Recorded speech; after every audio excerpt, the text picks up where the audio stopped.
Good evening, everybody. Welcome to Biscuits and SEC Live. I am Bossman. This is Mike Huesmann joining me, filling in here for Hammer. Hammer is out on an elk hunt. He is hunting the ghosts of the forest right now in Colorado. So he will be back next week. But Mike Enough was kind enough to fill in. So Mike, how you doing tonight, man? Doing well. Yeah, glad to be here. Should be a fun episode. Got a lot of good games this weekend. Should be a good, fun weekend of ball, starting with some good Thursday, Friday games. No kidding. It's going to be a lot of fun this week for sure. If you guys are just joining us from Bama After Dark, I know that Jake Thomas, our friend, let us in on the show. So welcome to Biscuits and SEC Live. If it's your first time here, we're glad to have you. If you haven't checked out Jake's show, be sure to go check out Bama After Dark. He's doing a great job over there breaking down the Tide if you guys are Crimson Tide fans. Before we get into it, as always, everybody, biscuitsandsec.com/newsletter. Go sign up for the Morning Biscuits newsletter, which is written by myself and Hammer every Monday and Friday during the season. It comes to you free to sign up. So be sure to check that out. Really, it's just all about the SEC, everything that to get you caught up and ready to go for another SEC Saturday and a weekend of exciting games. So we're going to get right into it. We got Gabe Bock coming up later. Really excited to have him on. I've listened to Gabe for a very long time.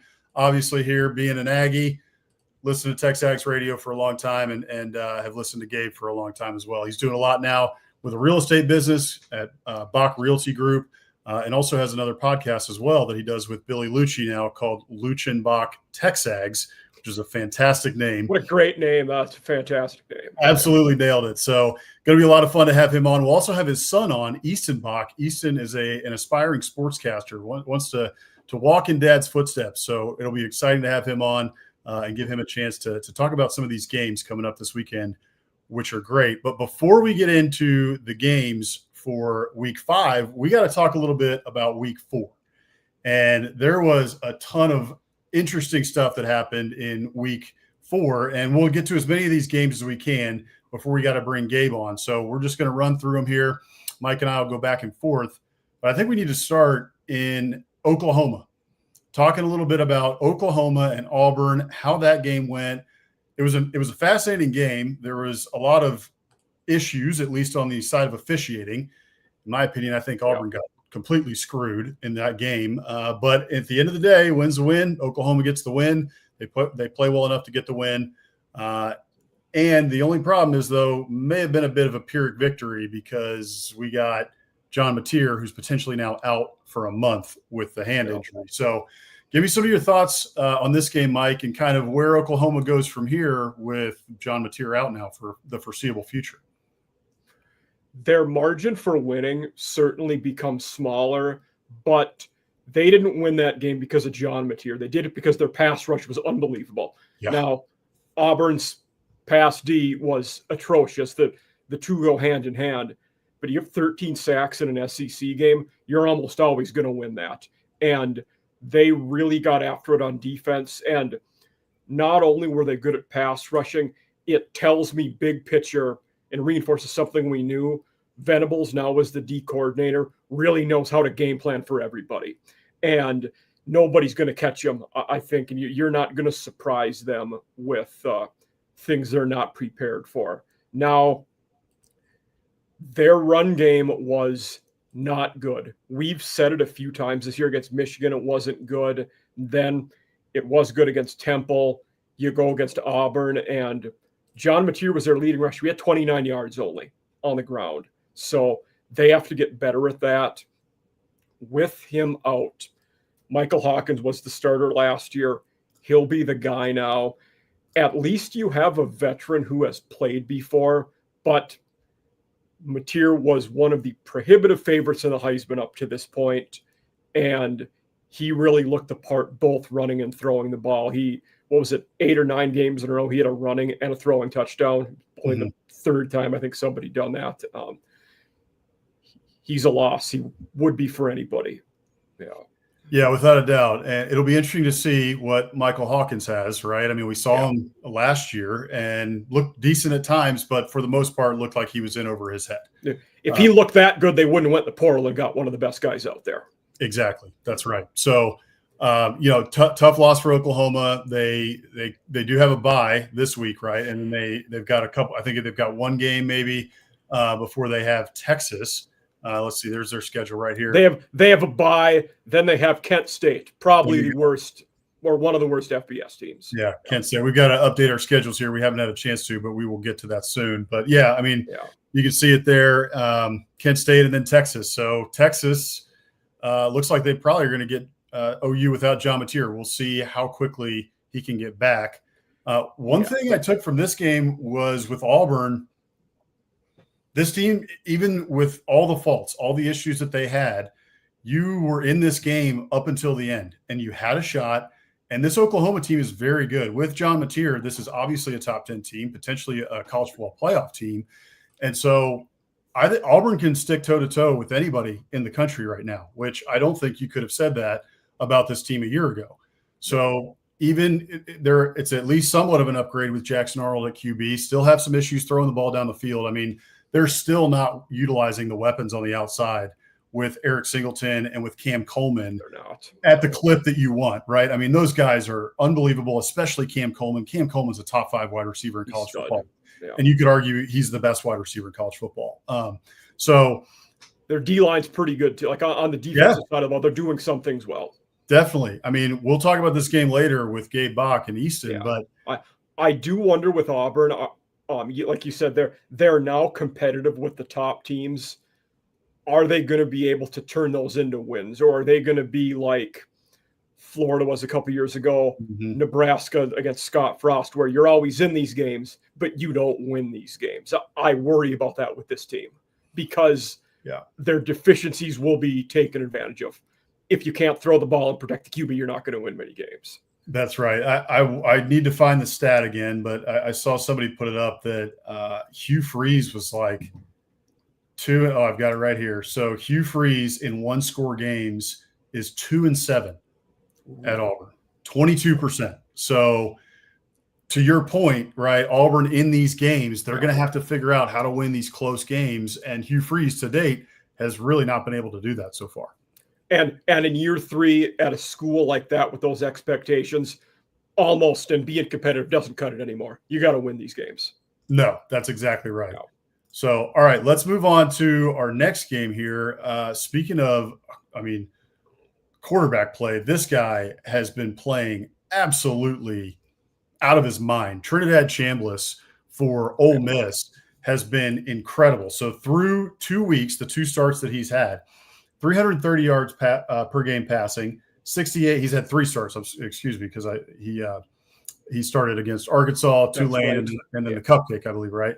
So, but in the last 2 weeks, 330 yards passing for a 68% completion rate, 11.8 yards per pass, 1.5 TDs, and that is to go along with his rushing stats, which are averaging 14.5 carries for 87 yards, 6.1 yards per carry, and 1 TD. Those are Heisman type numbers, and he was the backup to start this year. Ole Miss went into this game. People were talking about Tulane as a potential, trendy upset pick because Tulane is a solid team. John Summerall, a great coach, and Cruz Oxenrider, our friend who came on last week, he went all out. He said, "I'm picking Tulane for the upset," and then he laughed and he said, "Watch this be the biggest upset of the day." Yeah, and it was one of the biggest upsets of the day. Unfortunately for him, but overall, just another extremely impressive win for Ole Miss. And going into this year, I said that I thought this Ole Miss team might be a little bit less talented than the team last year, and that may still be the case. But this team looks like they're better than the team last year. Maybe they're more cohesive. I don't know what it is, but this team looks like a real threat in the SEC. Yeah, they were one of my 4 picks preseason to make the playoff from the SEC. That schedule looked all right. One thing that is impressing me with Chambliss is typically if you see a new guy come in, they have that security blanket, the guy that gets way more targets, you're dumping it to him. He's not doing that. They had 7 guys that had a catch last weekend against Tulane. Nobody had more than 4. That tells me he's spreading the ball around a lot, which usually means you're looking through your progressions and taking what the defense gives you. Good for a QB that hasn't been playing at this level for too long. Yeah, certainly. And we'll see. It looks like he's going to get the start. On3 reported that he was going to get the start. But then about 45 minutes later, Lane Kiffin was on with Pat McAfee on ESPN and said that was news to him and that they hadn't named a starter yet. We'll see. To be determined. But my 2 cents, I cannot imagine they're not going to start him this week. I mean, Austin Simmons, we know he's a super talented kid. I think he potentially still has a future at Ole Miss, but based on what we've seen from Austin Simmons so far, and now looking at what we have, with a small sample size with Trinidad Chambliss in 2 big games, who's played very well going into a massive game this weekend against LSU, I feel like you got to ride the hot hand. I'm very conflicted on it. I don't know that I have the answer. There's the old adage, you don't lose your job just by being injured. Simmons didn't do anything to play himself out of the job. No. It's tough to take it away from him. But also, if he goes in and plays bad, everybody's going to be wagging the finger at Lane saying, why did you do that? He was playing well. Now, no one cares what people think less than Lane, but it's still something to think about. It is. It'll be interesting to see. All right. I want to talk to you a little bit about this game because I'm interested to hear your thoughts as our resident Gamecock here on the After Dark Network.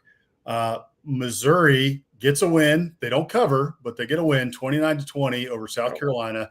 Lenore Sellers got a little bit of his swagger back, looked good. You had it's the best game the Gamecocks have played all year, even though they lost. Great. Yeah. I mean, didn't play good enough to win, but overall they played much better than we've seen them play for much of the year.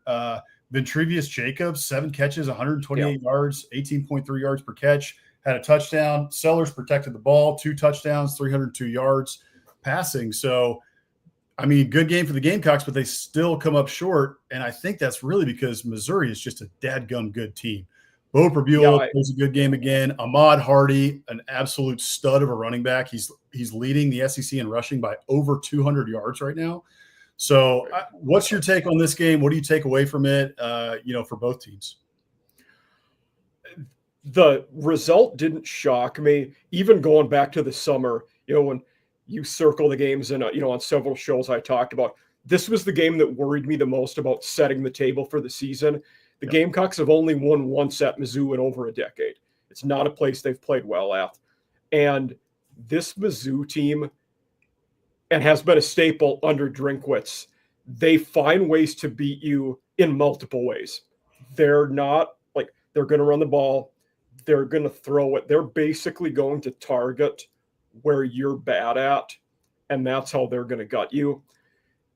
They did that against the Gamecocks. They've realized without Sellers, the Gamecocks cannot run the ball.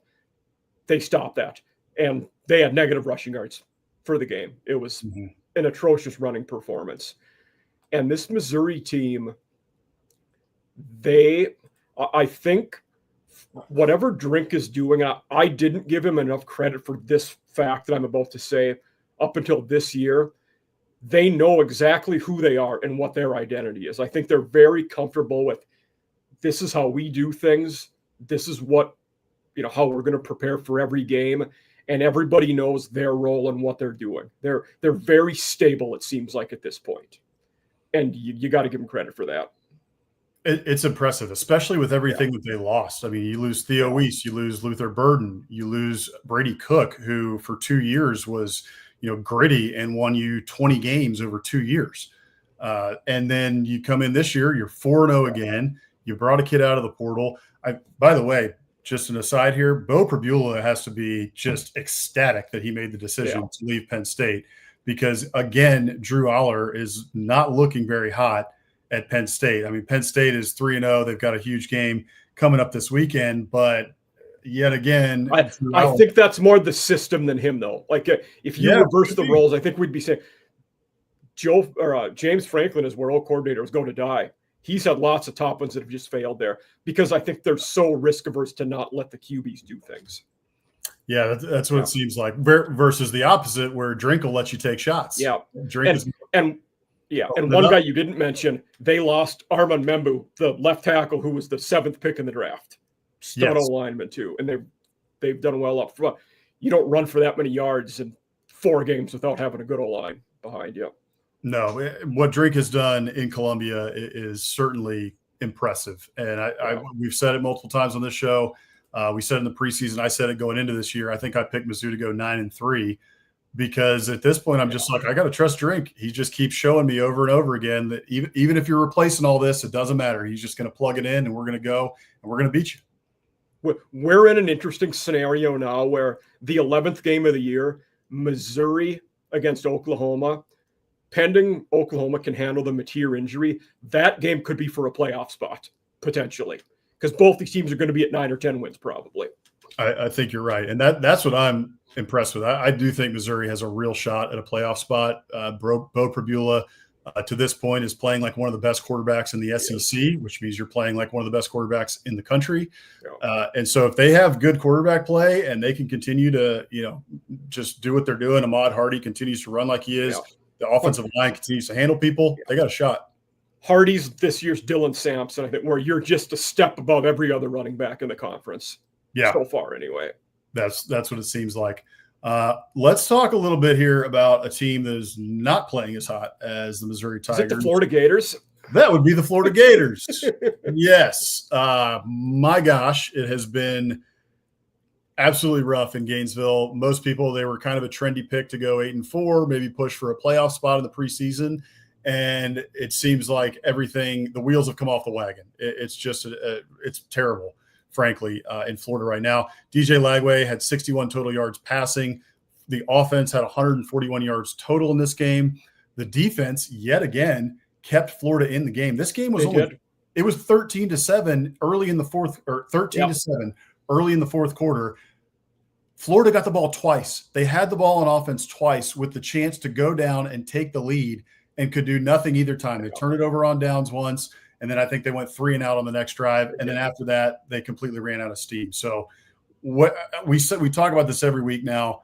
I'm a little surprised Billy Napier still has his job. It seems like the fan base has completely given up on him, completely given up on this season, as well as the Florida media. I've watched multiple Florida media folks, and they all can't understand why Napier still has his job. So what are your takeaways from this game? Why does Napier still have his job, and where does Florida go from here? It's an odd time of the year to fire someone. Like, we've seen 3 power conference coaches get fired. That's rare for this time of the season, though. Typically, you're going to wait a little longer. I think that's probably why. And where it's went wrong is a lot of ways. They did not convert a third down was the first massive reason. And it's not only, you look at teams that are bad on third downs, it's usually because you're bad on first down and you're putting selves in third and long. That's what they were doing. They weren't making it manageable for themselves. Like you said, their defense played pretty well. It was apparent, though, that second half of the fourth quarter, the fatigue was real. Miami was just mauling them down with the O-line and picking up 4 or 5 yards a pop and just killing the clock. And you knew once that started, it was going to be all over for the Gators. But my best guess as to why Napier still is working, they finished last year all right, but I think it's just the time of the year and they didn't want to do it this early. I wonder if in the back of some people's minds it was we want to do it after so many games so that we don't have a bunch of guys quit in redshirt. If you've not played in 4 games, which would happen. Realistically, it's just how it would go. And I don't know if maybe the thought is if we bring in an interim, we're just punting the rest of the season, going to be terrible. Well, I think you're risking that anyway, looking at the schedule they have. But my guess is that's why he's still around. And that will be a very coveted job if and when. I tend to think at this point it's a when, not an if, in the next 4 months, about a firing, but we'll see. Yeah, I'm interested to see as well. I mean, you also have to think too, got to find the Gator schedule here, but oh boy. I mean, right, like we talked about this in the preseason. We all knew it was like, okay, we know this is going to be a gauntlet, but this team looks better. They look better on paper. You got DJ Lagway coming back. I said it multiple times. DJ Lagway's the truth. Well, the truth is he's been pretty bad this year. I don't I don't know if I put that on DJ Lagway or if I put it on Billy Napier. I think DJ Lagway is still a supremely talented quarterback, but for whatever reason, it is not working in this Napier offense. But yeah, I mean, this schedule is just brutal. You get this bye after Miami finally, to lick your wounds after 3 straight losses, including that awful one at home to USF, and then you get Texas, and then you get A&M on the road, and then you get Mississippi State, who looks much better. I mean, that's not a gimme game anymore. Georgia, I mean, Kentucky's had you, right? Not that Kentucky's great this year, but you never know. You have to go to Lexington. Ole Miss, Tennessee, Florida State, much better. I mean, where in the world are the wins on this schedule where Billy Napier, pulls a rabbit out of a hat again? I just don't see it. So I saw an interesting projection yesterday about Florida. The percentage that they lose the rest of their games and go 1-11 is only slightly smaller than the probability of them getting to 7 wins this year. There's a 5.5% chance they get to 7 wins. There's a 3.5% chance they end with 1 win. I mean, that's tough times. I wasn't as high on them in the offseason as some people. I didn't think they would be this bad though. Like they just don't look competitive. They don't. It's unfortunate, but all right, let's go to another team who is playing pretty well, but they keep shooting themselves in the foot, and that's the Arkansas Razorbacks. I mean, they had Memphis. They were up 28-10, and then their defense falls apart in the second half, and their offense completely sputters. They scored, I think, 3 points in the second half. And you drive down, you're going to win the game. You're inside the red zone. You're just going to have to kick a field goal, run a little bit of clock, and instead they fumble the ball. I think it was inside the 20 or inside the 15, and Memphis takes over. And then you still have a shot at the end. You do, where you can stop Memphis, get a 3 and out, and then try to drive back down, with like a minute and a half left or a minute 20 left, and they can't do it. Memphis brings in the backup quarterback who runs it on 3rd and 8 and carries a defensive lineman for like 8 yards across, and they can't get the stop when they need to, and just yet again shoot themselves in the foot. It's just a recurring theme of the Pittman era. I heard through the grapevine, which was Brandon Marcello was reporting that Bobby Petrino is making a couple of phone calls that, hey, if this happens, like I should be the interim coach.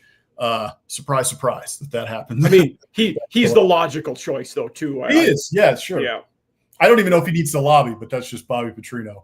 But yeah, what were your takeaways from this one? Memphis isn't a bad team either. They could potentially challenge as a G6. No, they're one of the best G6 teams, but Arkansas shouldn't have blown the game the way they did. No. You when you're up that much, you should be able to rely on the ground game, play good enough D and manage it to see it out. But the turnovers are what got them. I mean, you had the 3 turnovers, and they lost their rhythm. Like it's like they couldn't string together 2 good plays in a row after halftime. I don't know why. I don't know if they lost their focus, if they thought they had it in the bag or what, but it was a tale of 2 halves for them. And Memphis is good enough where you can't do that. And I think this is another one where Sam Pittman's probably on his last days. If I was betting between Pittman and Napier, I would probably guess that Pittman gets fired first, but maybe I'm wrong about that one. Yeah, we'll see. I mean, it's flip a coin. You know what I mean? Flip a coin at this point. Here's Arkansas's remaining schedule here. You got Notre Dame coming up. Notre Dame comes to Fayetteville this week, which will be very interesting. I'm excited about that one. We'll talk about that one with Gabe and Easton Bock here in just a minute. And then you get Tennessee, you get A&M, Auburn. I mean, it's just the SEC gauntlet, and you have Notre Dame in between there. So it's going to be fascinating to see, what the rest of the season looks like for Arkansas. But you got to think too, some of these games are still winnable. Again, Arkansas has not played bad in some of these games. They just keep shooting themselves in the foot. And Ole Miss, you have a chance to win late in the game and you fumble it. Memphis, you blow a 28-10 lead and then you fumble it at the end of the game and lose that one. So it's not like they can't play with a Tennessee or an A&M or Auburn or any of these teams, but they just have to find ways to win and figure it out. And so far, they just haven't been able to do that. Yeah, they might just be an average at best football team. I don't know that they dominated their first couple games against it was Alabama A&M or Alabama State, one of the FCS teams, and then Arkansas State. Compared with decent teams, though, they're just not that good, I don't think. Like, I don't know that they're capable of having a winning record in the conference. For me, they're just a ho-hum SEC team. I think that's right. Yeah, mid to bottom tier in the SEC. Yeah. I think that's pretty safe to say at this point. All right, let's talk a little bit about just some final thoughts on Week 4. We saw some blowouts, some cupcake teams. We had Arch Manning staring down the mighty Sam Houston Bearcats or whatever they're called. Yeah, and yes, Diego Pavia continues to impress. They get 70 points and a bunch of revenge on Georgia State. And then LSU looks great against SCLU, against Southeast Louisiana. They didn't look too great in the first half, to be honest with you. At least the first quarter, the offense again kind of sputtering, but they finally figured it out in the second half, got it done. Mississippi State 4-0. So any final thoughts here on just some of these other games that were going on throughout the conference? Mississippi State looked good. NIU will be a top 5 team in the MAC. They're a solid squad. Mississippi State we expected them to be improved this year. They're more improved than I thought they would be. They look ahead of schedule based on and with Jeff Lebby, last year was a true year zero. That in the wake of, the Zach Arnett 1 year was a debacle. Blake Shapen is playing very well right now. Booth and Bothwell are both running the ball. And both sides of the trenches, they're very improved from last year. Yeah, I'm not overlooking Mississippi State anymore. I'll tell you that much. No. I mean, I picked them 3-9 in the preseason, and they've already hit their over, and they've already beaten my win total for them this year. So, and like Blake Shapen being in this offense now for I think 2 years, right? Yeah. Being injured last year, 4 games or whatever it was in, but I think that time in the offense has and some time, not playing as well, and just being the guy in the offense and in the headset with Jeff Lebby and in the film room, and then going into this year, I mean, he looks confident. He looks like he knows what's going on in this offense, and Mississippi State's brimming with confidence, and they've got a big game coming up this weekend, and I'm wondering, if they can pull it out again. I mean, it's in Starkville. They play Tennessee. Who knows? I'm not overlooking that one for sure. Yeah, I am. So spoiler for later. In that game, I don't know that they win. I am on them at that point margin, though I do think they cover because they're scoring points, and Tennessee's going to have to score a lot to cover. It's over 10 points, whatever you pick that game at. Certainly could be another shootout in Starkville. Yeah. So, and Tennessee's throwing the ball well. That's about all they're doing well, though. They've regressed from that, which we expected they would regress. They ran the ball, and their front seven was great on D. They're not as good of a team as they were last year. That's true. Joey Aguilar, though, at this point, hey, looks like an upgrade. I think we can just say it now. Upgrade over Nico at quarterback. He's played very well, and seems like he's grasped Heupel's offense in 3 months better than Nico did in a couple years. So impressive to see what he's been able to do with Tennessee so far. So. All right, that is everybody. That's Mike Huesmann. So thanks, Mike, for filling in for Hammer. Really appreciate it. Yeah. And if you haven't checked him out, he does Offseason After Dark on the After Dark Network. Does a great job. Does a weekly show. Goes all across FBS and Division I, whether it's G6 talking ACC. He goes all over and talks to experts for every team, and it has a weekly show that comes out. So well worth a listen. Check it out on Spotify, YouTube, wherever you get your podcasts. On his X feed as well. So be sure to check him out. So, Mike, thank you very much, and we'll see you tomorrow night for SEC After Dark. Appreciate it, Bossman, everybody. Thanks for listening. See you later. Okay. All right. So now we're going to get in here to our guest picker. Excited to have him on. I've listened to him for a long time here. So give me just 1 second as I get this loaded in here. There they are. That is Gabe Bock and his son, Easton Bock. Gentlemen, what's going on? It's good to see you guys tonight. How's it going, boss man? You doing all right? I'm doing great, man. Hey, we got a big game this weekend. We got a ton of big games that we can talk about this weekend. This Saturday is jam-packed. It's loaded.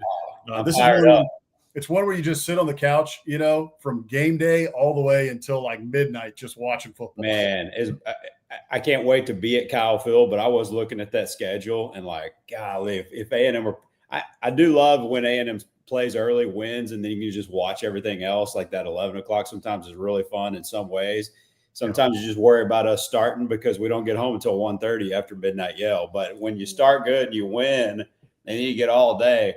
But when I'm looking at this, it's 2:30, middle of the day. We're going to be there and fired up. But I can't wait to get back for those 6:30 games too.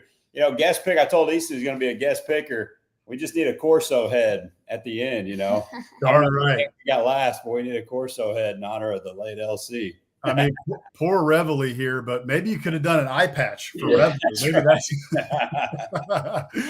well, hey, it's good to have you guys on. If you guys don't follow Gabe Bock right there at Gabe Bock, he is the former longtime host of TexAgs Radio and now does a podcast with Billy Lucci over there called Luch and Bock TexAgs. Fantastic name, by the way. Great on that. And also does he's a realtor now with Bock Realty Group. So with his wife. Yeah. So how's that going, by the way? Oh, it's going great. When you're playing travel baseball, and it's more expensive than you think. So nice. We got to sell some houses, man. Tell all your friends. Hey, I hear that. Well, if you guys are in the College Station area, Bryan College Station area, check out Bock Realty Group right there at Bock Realty Group. They do a great job. And hey, this has grown very quickly, if I'm correct. 13 people working for you. It seems like you guys are doing very, very well. Yeah, it's been great, man. It's good Lord's taking care of us. There's no two ways about it.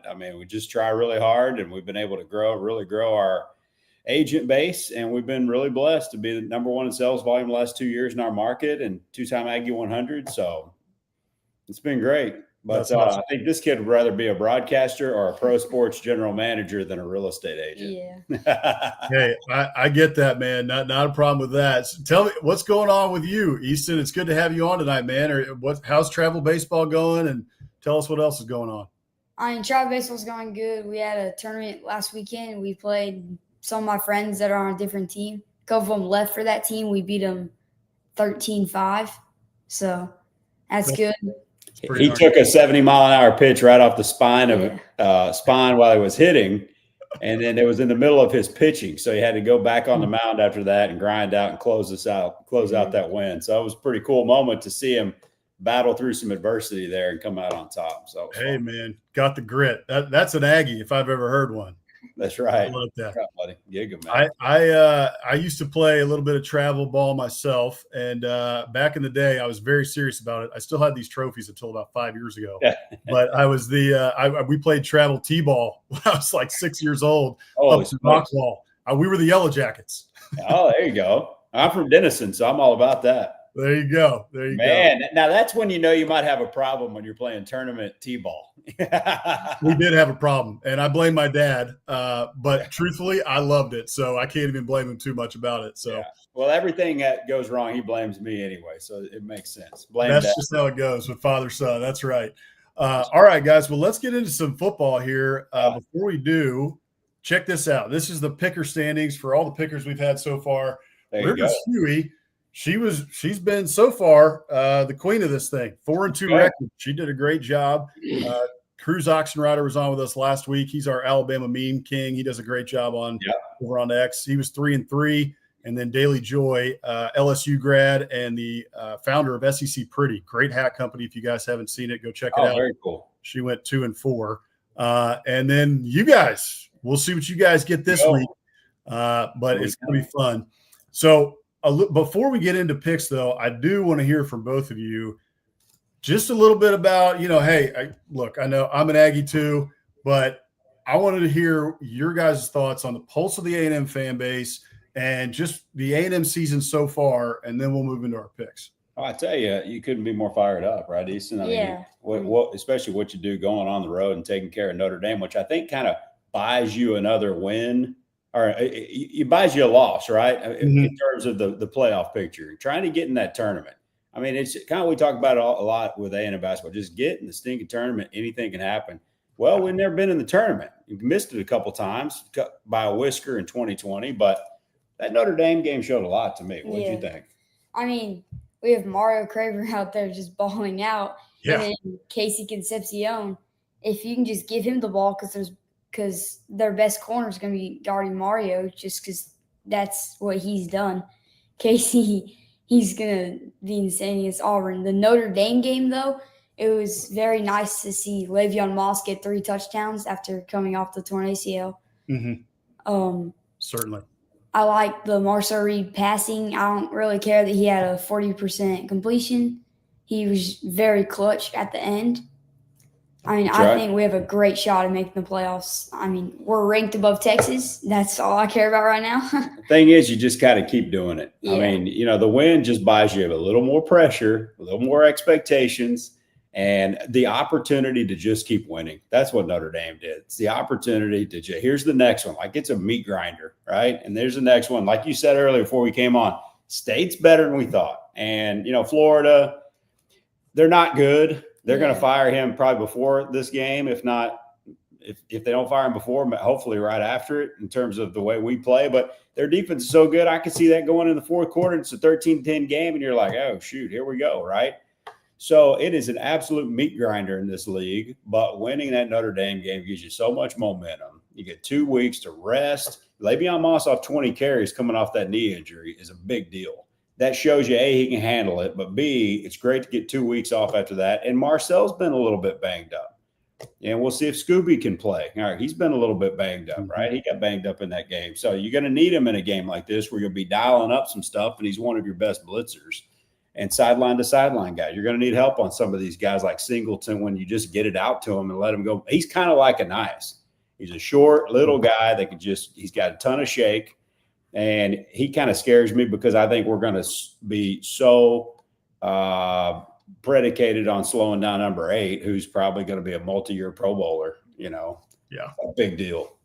Yeah, former Texas A&M commit, Cam Cole. Yes. Isn't everyone? Yeah, that's fair. That's fair. We were talking about Isaiah Satania, like former A&M commit. Hey, how about Mississippi State? They got this guy, Brendan Thompson, former A&M commit. Yeah. All comes down to A&M finished second for a whole bunch of good dudes, but they finished first for a bunch of good dudes too. And swipe Marcel Reed from Ole Miss at the last minute, and you go look up that 5-star list of quarterbacks in that draft, in that signing class, and Dante Moore's been really good, but most of them haven't.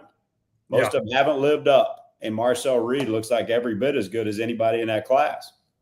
That's the truth. I'm excited about this as well. I've been really fascinated by everybody coming into this year thought that it was going to be all about the run game, right? This is a stable. You got 4 deep in the running back room, maybe even 5 if you want to talk about the Missouri transfer. But it's been, for the most part, the Aggies winning with the passing game. And using Mario Craver and Casey Concepcion and Marcel Reed before the year. Is he going to take that step? Well, through, the first 4 weeks, seems like he's taken that step. But like you said, you got to keep winning. So let's roll right into it. Let's talk a little bit about this weekend's game. Big game against Auburn. Auburn coming to Kyle Field. This one, I listened to Bock today. There you go. You guys were talking about it. This rivalry has been wacky, I think, is that, to use for lack of a better term, the road team won it for a long time, whether it was A&M or whether it was Auburn. They traded blows depending on who it was. And it's been an interesting one, to say the least. Auburn looks pretty good, even though they've lost a couple games and they lost to Oklahoma last week. A&M obviously looks very good. I'm a little worried about my battered Aggie syndrome flaring up. I'm not going to lie, just because I've seen people on Twitter say, unrank us, cowards. I've seen us lose a ton of games like this Saturday. I really have. But I've also give me your thoughts on this. Easton, we'll start with you. What are you thinking about in this game? I think that, Auburn gave up 9 or 10 sacks against Oklahoma. Mm-hmm. Our run defense isn't that good, but I do think Cassius Howell is going to have a 2-sack, multi-sack game. I think we can actually do really good against that run defense, even though it hasn't been that strong. We thought it wasn't strong until we realized UTSA's Robert Henry, it leads the league in Leads the country in rushing yards with 680. It's crazy. I think Auburn's the third best rushing attack A&M's faced this year. Only ahead of Utah State. Obviously, Notre Dame's got, you put them up with every single team in the entire country. And Robert Henry leads the nation in rushing, and that's their identity. That's what they're going to do. And they're just going to get out, take care of the football with McCown. He looks like a guy that's going to play 8 years as a backup in the NFL, just like his dad and his uncle, right? I mean, that's kind of what he looks like. And he's going to take care of it. He's going to manage it, and they're going to get it to that back. And we're like, what in the heck's going on at opener? And then you look up, and he's doing this on everybody. He's really good, and they leaned on us a little bit. But then you shut it down right after that long touchdown run. You know, to A&M's credit, completely shut it down. It's 3 and out, 3 and out, 3 and out, 4 and out, 3 and out, 3 and out, 3. So completely shut that thing down. This Auburn team, and you heard it on Luchenbach, we talked about it. This is a different team. When Auburn's going great, even when they're not, they can at least hang their hat on a back that they're going to hand it to 25 times. They handed it to their best back against Oklahoma 6 times. They're not hanging their hat on this cat. It's a little bit different than the Auburn teams of the past. Now, Jackson can buy some time, and he can do some stuff. I mean, he can run like a Trevor Knight type. And so you worry about that a little bit. I think it's a real good litmus test, Easton, for A&M's run defense to go out there and keep your head above water and force some 3rd and 8s, 3rd and 7, and let Cassius and the boys go to work. I'm fired up about it. I am too. So, Easton, let me hear you. What's your pick on this one against the spread? Do the Aggies cover 7.5, or does Auburn cover, and does Auburn win? What do you think? I think A&M covers the spread. Okay. I think that we'll beat them by more than 7.5? Yeah, by 10 or more, 100%. Okay. I like it. Gabe, what are you thinking? All right. I mean, the number one thing I want to see in this game is who controls the line of scrimmage, right? And I put it here.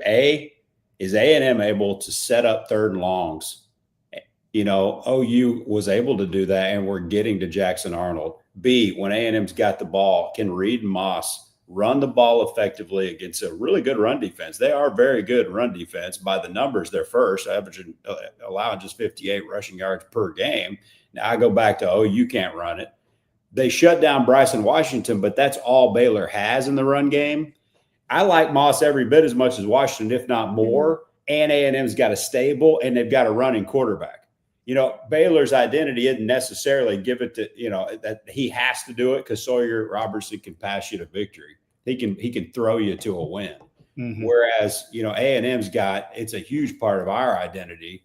I think we're a better running team than Baylor. And they did have some success there, but I don't think they've quite been tested with a full stable like A&M's going to do. And the other things too, is you got to give Reed time. He's only been sacked twice. He's nimble in the pocket. Obviously, he can get out and burn you with his legs, but he can also buy some time. He's, some of these quarterbacks, young quarterbacks like Shadur, right? Mm-hmm. When he bells backwards, and a 10-yard throw in the air is a 30-yard throw just to get it 10 yards because he's running backwards to avoid a sack. Well, Marcel's not doing that. He's stepping up and being nimble in the pocket, and he's keeping his eyes downfield. And when he does, he's got some serious playmakers. My confidence meter that A&M is going to win this game by at least 7.5 is about a 7.5, frankly. Exactly the number. And I'm an Aggie fan, so what the heck? I think we're going to win this game by 10 plus. There you go. I like it. It may be close going in the fourth, right? I mean, a 10-point win is a 3-point game going in the fourth quarter, and you score a touchdown late and make it 10. That's right. I plan on sweating this one out until about 3 to 4 minutes left in the fourth quarter, and then hopefully we pull away. Yeah. We'll see. It'll be interesting to see. So, all right, let's move into our next one here. And just for folks who are new here, I make my picks on SEC After Dark tomorrow night.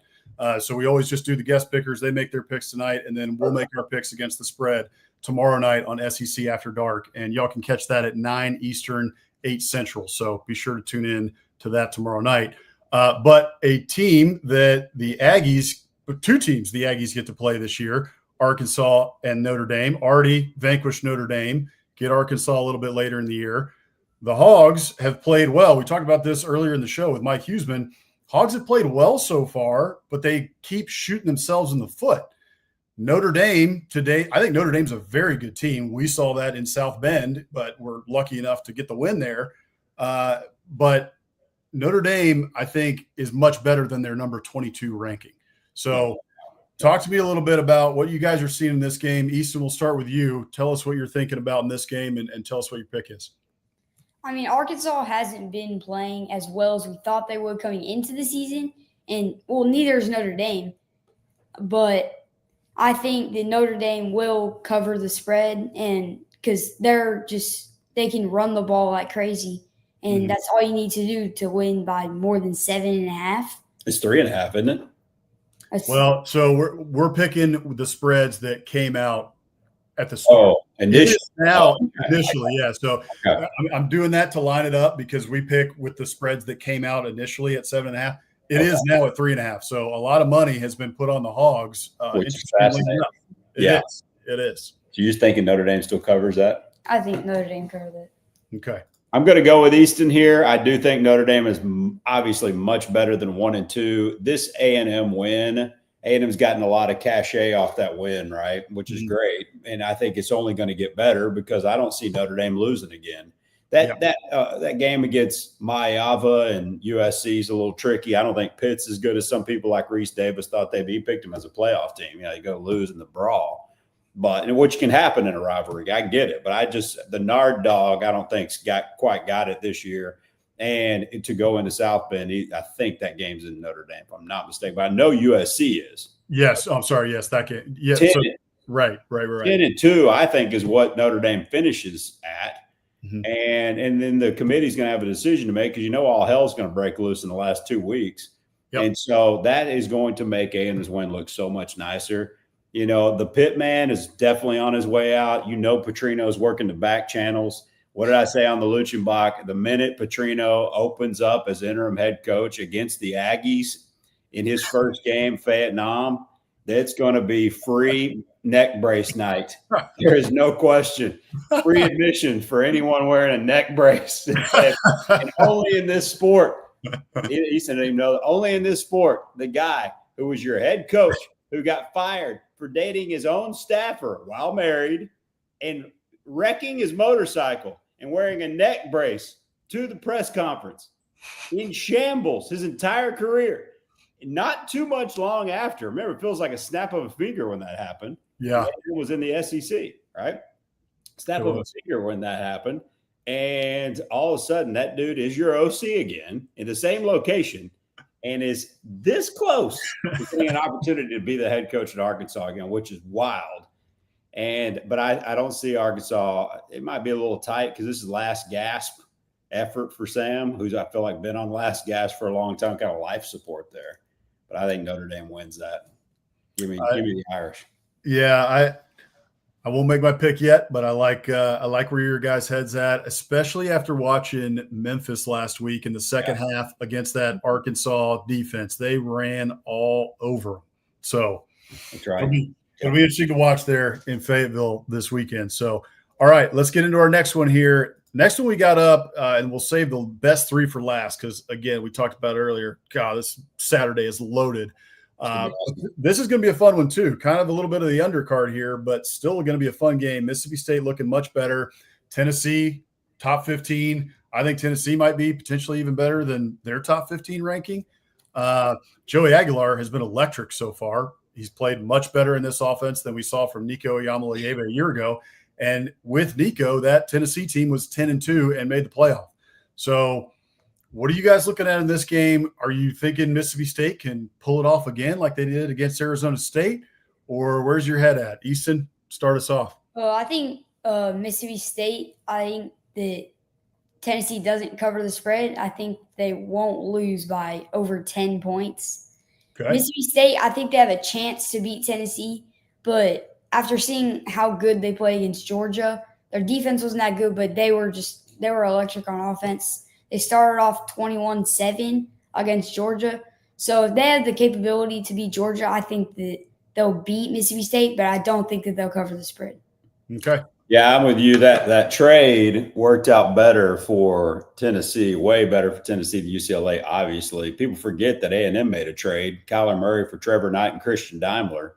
And on the front end, it worked out pretty good for A&M because Kyler didn't play for 2 years. He sat out, and then he watched Baker win a Heisman, but then he wins the Heisman. Yeah, that was one of the 3 pillars of the downfall of Kevin Sumlin, was letting that cat walk right out the door as a freshman. There's no two ways about it.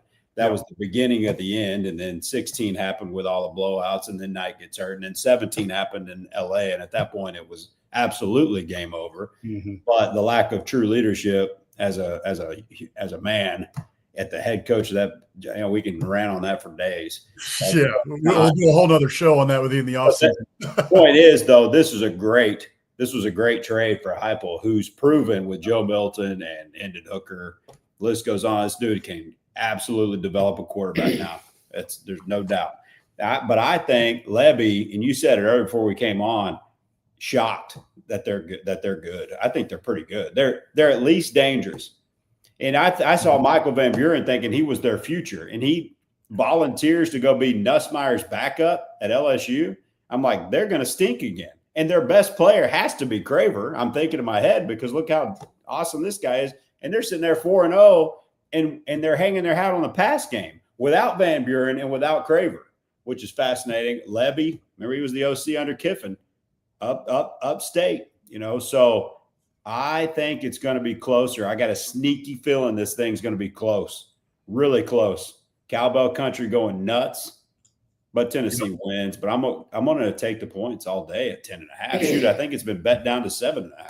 I think it has. Yeah. Some of these games have been getting bet down for sure. So, and the fact that it is in Fayetteville, what we saw again, I mean, it's always tough. We know that as Aggies, right? We've gone in there and lost to Nick Fitzgerald, and they've been a thorn in our side for years. They really have. It's a hard place to play, man. It's artificial, but Stark Vegas is no joke. No, it's definitely not.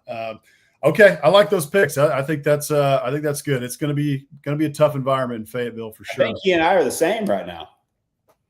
Yeah, you guys through 3. You both got the Aggies, both got the Irish, and both got the Bulldogs. So that's right.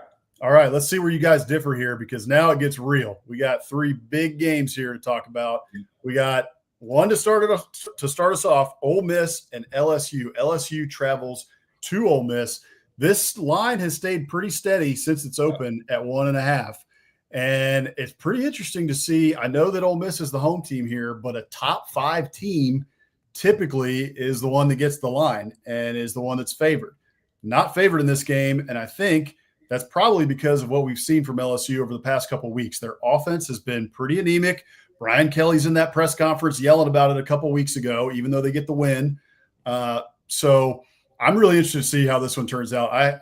Ole Miss looks really good right now, especially with Trinidad Chambliss at quarterback.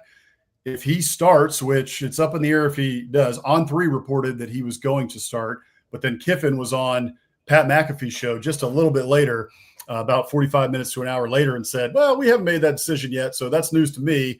We're still holding off. So I think he's playing a little bit of mind games, just telling LSU, hey, you gotta figure out both. Of course.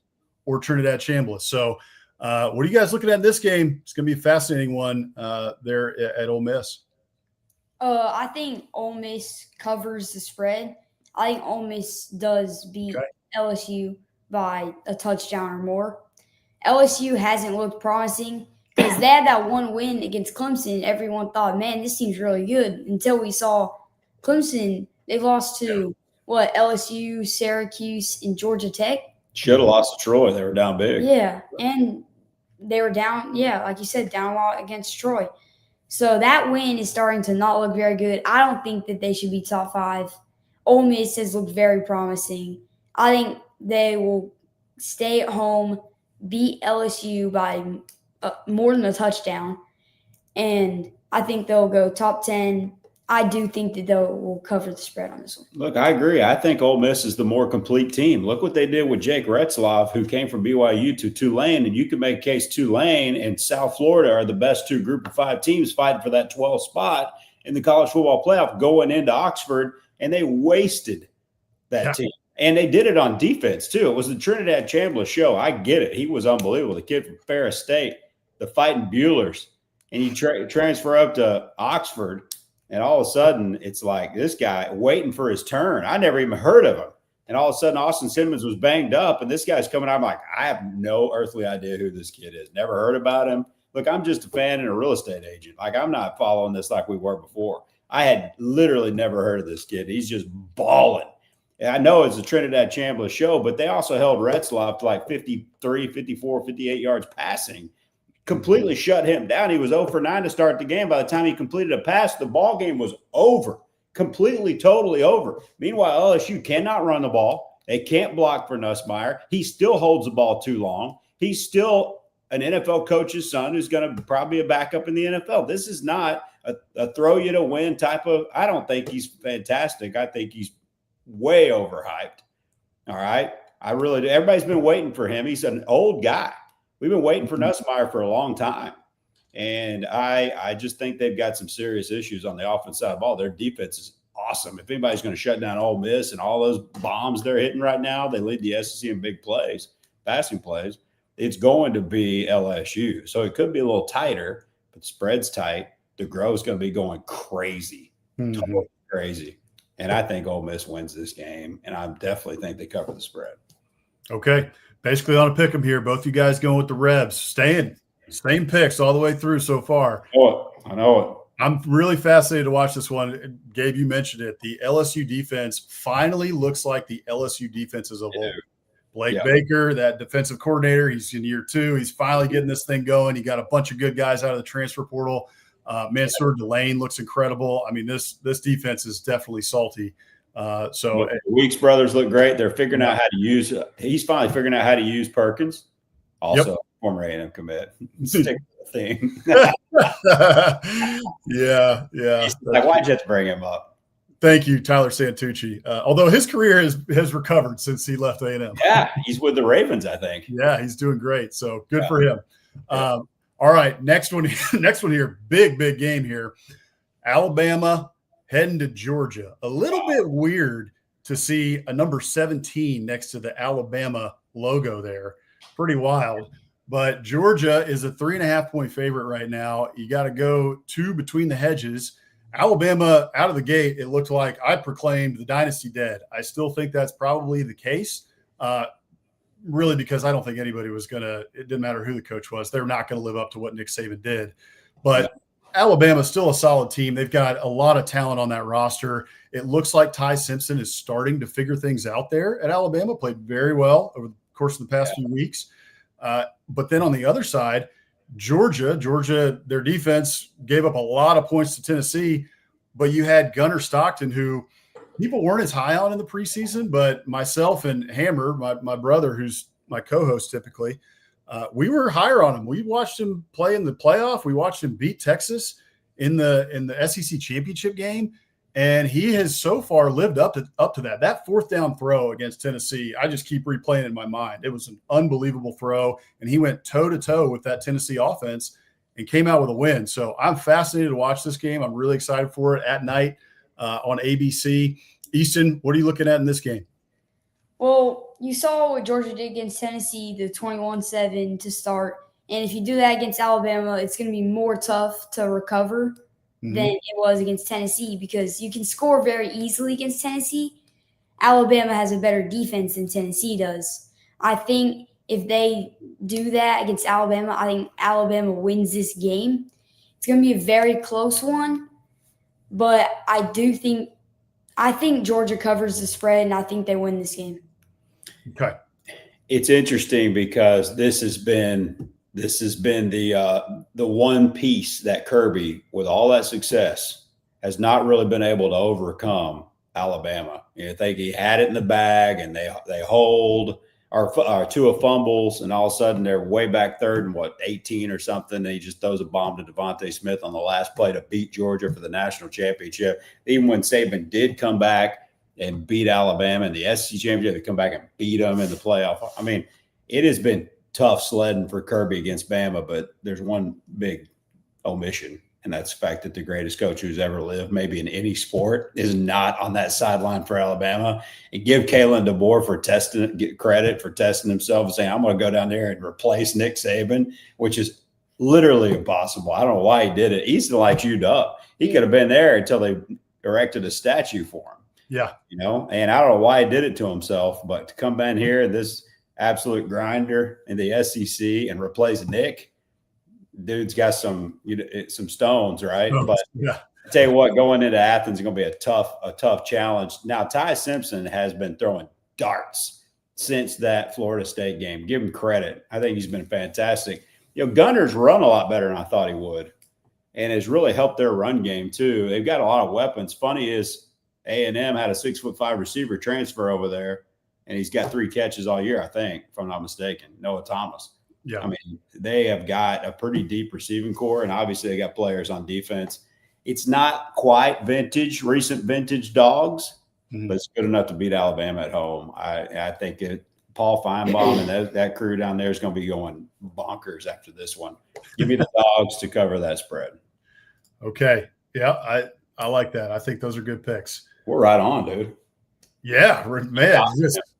Yeah, Easton, you did your prep, man. This has been solid. You're doing good. There's no doubt.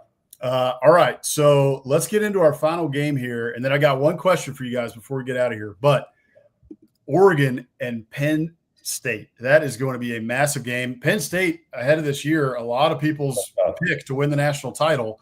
Ducks as well up there. Dan Lanning, he's a heck of a coach, doing a great job there. Dante Moore has looked really good for the Ducks so far.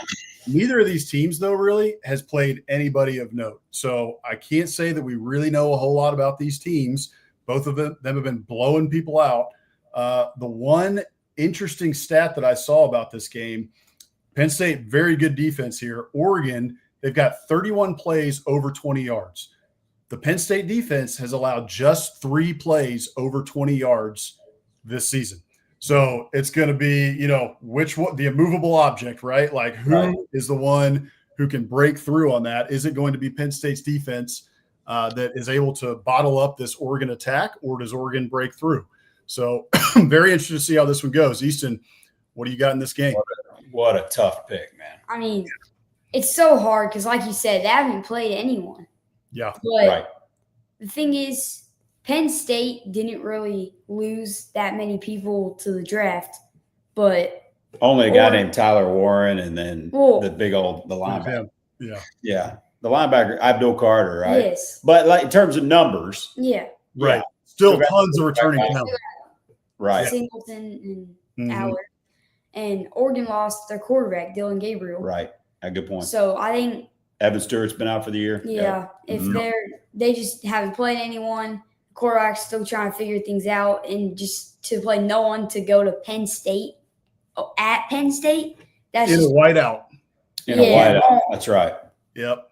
I wish I were at Happy Valley, but we got an Auburn game to go to. That's gonna be impossible for Oregon to go in there. I cannot believe you're picking Penn State. I'm picking Penn State to cover the spread. Win it and cover the 3.5. Man. Oh my gosh. I like These are the games that James Franklin loses. Penn State is 4-20 against top 10 teams under James Franklin. And 2 of those were last year in the playoffs against SMU and Snow and Boise State. When you can shut down one guy with that defense and Abdul Carter, well, you probably have a pretty good chance of beating that Boise State team. So that seems a little phony. I know they're good teams, don't get me wrong, but 2 of those 4 teams that they've won ever against top 10 teams under James Franklin was just last year before losing that tight one against Notre Dame. Obviously, they made a little run last year, so give them credit for that. Something tells me, by gosh, we're going to pick the same game. Penn State at home, wide out, Happy Valley is going to find a way. I'm a huge fan, I think you are too, of Dan Lanning. I mean, a huge fan. If you just said, hey, here's your truth serum, and I'm going to let you pick a coach, and you build this roster from the ground up, and you have unlimited resources, pick any active Division I head football coach. Hey, I'm going Bill Belichick. No, I'm just kidding. Yeah.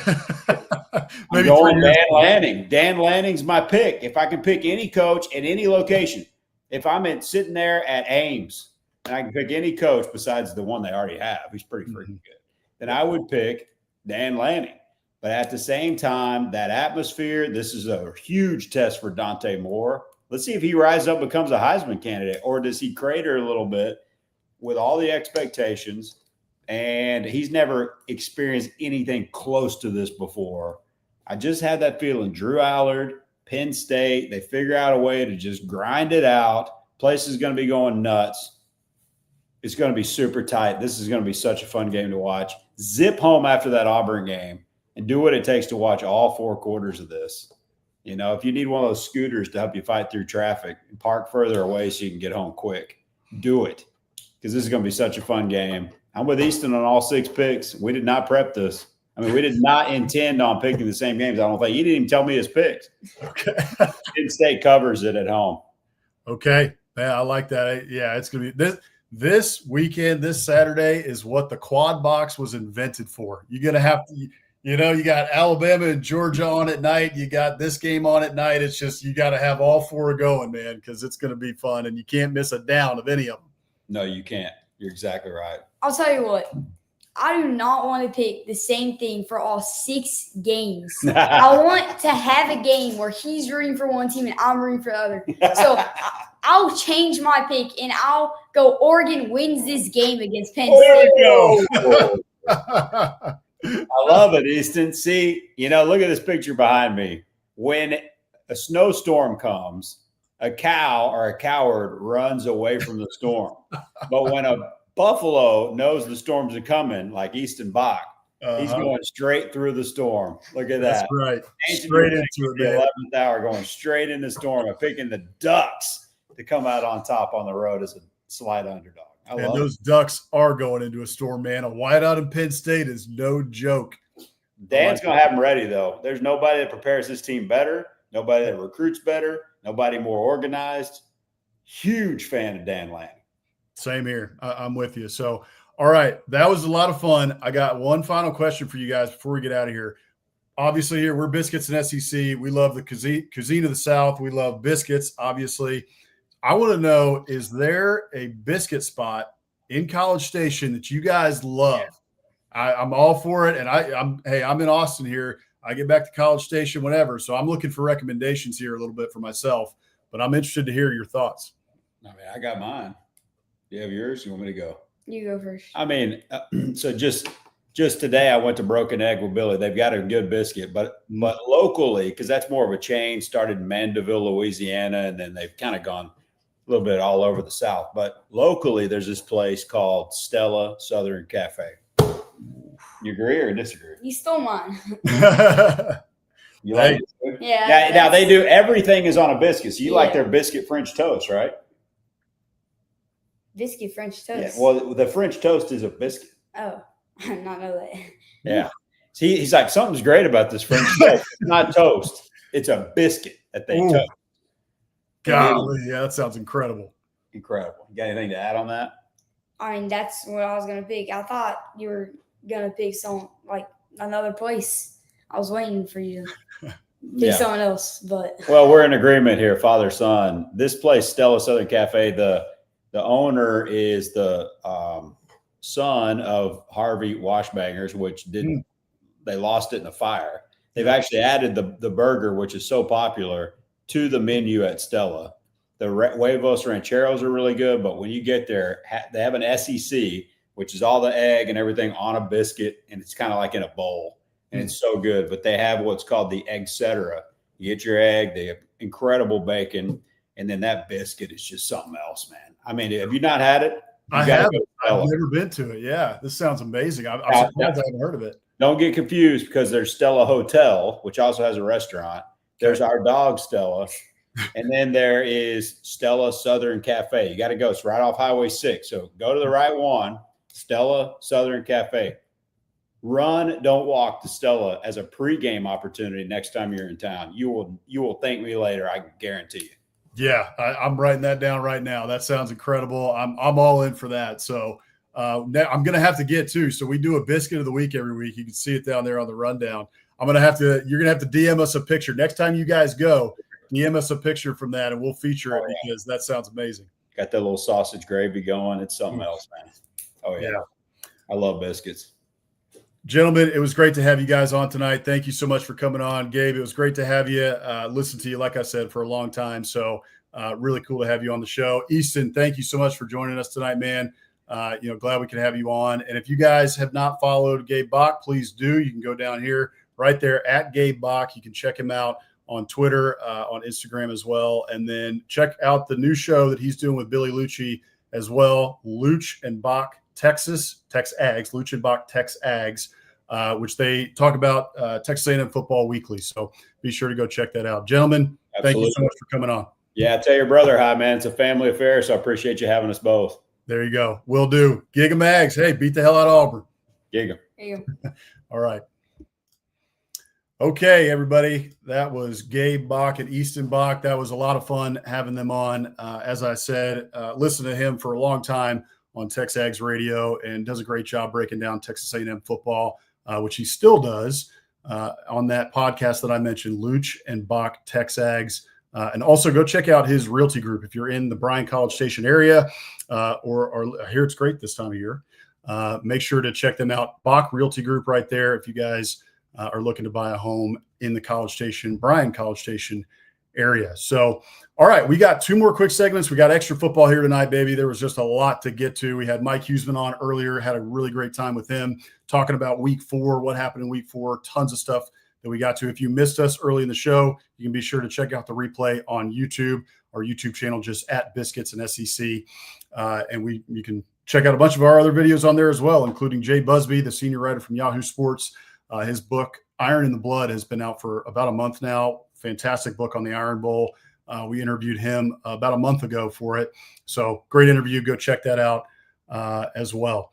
But our final two segments, if you're new here to Biscuits and SEC, we do these every single week. We do our Muschamp Coach of the Week, and then you can see on the rundown there as well, we do our Biscuit of the Week. So the Muschamp Coach of the Week, we love Coach Muschamp here. This is not us making fun of him at all. He embodies what a college football coach is. It didn't go so well for him in South Carolina or at his stop at Florida, but he's got a ton of passion for the game. All his players who ever played for him, they loved him, and he's got tons of little quips and quotes and punching whiteboards and all sorts of stuff, sideline antics. So we love Coach Muschamp here, and every week we award the Muschamp Coach of the Week to a coach that has done something or embodies that spirit that Coach Muschamp exhibits, especially when he was coaching on the sidelines. So this week we had a lot of good nominees who could have won it, but ended up not winning it because there was someone else who ended up getting the top spot. But Biff Poggi at Michigan, who was filling in for Sharon Moore, he had a hilarious quote this week after Michigan beat Nebraska.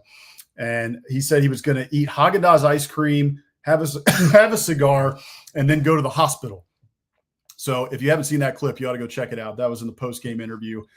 We also had Brent Venables, who was on with Ryan McGee ahead of their game against Auburn, and said, I don't like laughing a lot unless we're kicking ass, which I thought was great. So go look up that one as well. And then finally, our third runner-up was Lane Kiffin for his sideline alley-oops and the way that he handled the situation with his daughter dating Whit Weeks and going official on social media the week of the LSU Ole Miss game. His daughter playing a little bit of mind games with him, and he handled it fairly well. But our true Muschamp Coach of the Week, the man who got the number 1 spot, is a man who really needs no introduction. So check out this clip right here for our Muschamp Coach of the Week. Form for people that are sitting home drawing an unemployment check.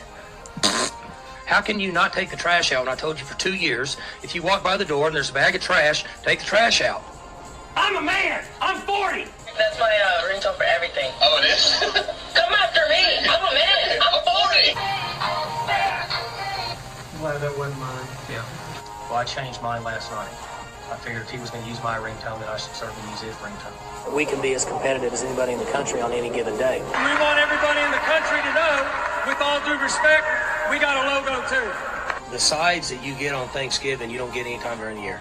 It started to sink in when I had to get up at 5:45 a.m. and be here before them and prepared for practice. It sunk in real quick. But then when he did it, I said, oh, heck, I got to do it now. So when I got home, of course, I got it. Kristen said it made her kind of throw up in her mouth a little bit. Where are you from? I'm from Sports Illustrated. Sweet. I'll be farming. That's what I do. I don't know if I'm any good at it, but I like to do it. I can't just sit on by a pool and just look around. I am a vacuuming fool, and I am a bathroom cleaning fool. I'm a closet Donkey Kong guy. So Todd, and Wild Bill. They gave us a crash course in about a 15-minute period on the 3 defense mechanisms of a rattlesnake. You remember when in Animal House when the Germans bombed Pearl Harbor? Was it over when the Germans bombed Pearl Harbor? Well, I was in the Germans bombing Pearl Harbor, and one of the young coaches go, "Coach, we don't play TCU." I'm like, "Well, if we played them." I was concerned because it's been so long that I didn't know if I could still do it, but I can still do it. Never seen anything like it. Past my bedtime. I double on Ambien. You do them 10 milligrams? Helps you sleep, huh? I think so. I don't remember. Tropical Smoothie Cafe. I'd have brought a lot to share. Throw a little vodka in there, it'd been a lot better. There wasn't any vodka. That's from this morning. Spilled that sucker. I'm glad I spilled that smoothie on my shirt, sweatshirt. I almost forgot about Stride Stadium. And, no smoothie tonight, just water when you get your ass kicked. You walk up next to a 5-foot western diamondback rattlesnake and you're not scared, but you're scared to jump out of a plane. Yeah, I am. And motorcycles scare me. Mike Gundy, absolute legend, and it went sideways there at the end at Oklahoma State. He got fired this week, if you guys haven't heard, which I'm sure you did hear. But he had an incredible run at Oklahoma State and always good for a quip with the media, a little bit fiery at times. We love Coach Gundy here. Maybe he's going to potentially go somewhere else and coach. His little brother, who was on the Oklahoma State staff, said today that he does want to continue coaching. So maybe we'll see him at another stop. This was a quote too, or a tweet from Brett McMurphy of On3, just to give you a little perspective on how successful the tenure of Mike Gundy was at Oklahoma State. But Gundy spent over half his life at Oklahoma State, 35 out of 38 years. And in that time, he was a player, an assistant, a head coach. Before Mike Gundy got to Oklahoma State, they had 4 winning seasons in 16 years.